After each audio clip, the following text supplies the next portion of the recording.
Hello friends, this video is the continuation of the previous video that is on the topic why do we need a breakfast bar in a kitchen. In last video we have discussed its design and benefit, and in this video we will discuss the types of breakfast bars. The first one is island breakfast bar. A freestanding island with a breakfast bar can provide additional counter space and seating. Then the second one is peninsula breakfast bar that can help to define the kitchen space and provide a comfortable sitting area.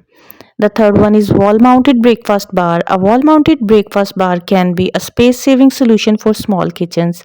And the fourth one is fold down breakfast bar. A fold-down breakfast bar can be a convenient option for small kitchens and apartments. Now let's discuss its benefits for families. First of all, it provides convenient mealtime. A breakfast bar can provide a convenient space for families to get together and enjoy meals together.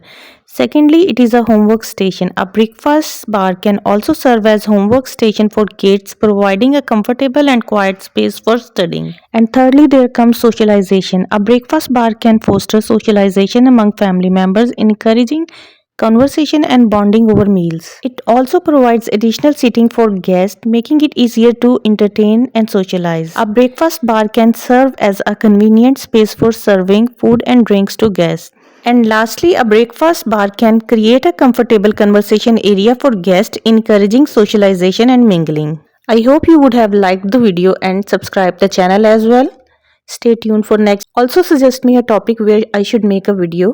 Remember that this was part 2 of the video why do we need a breakfast bar in the kitchen.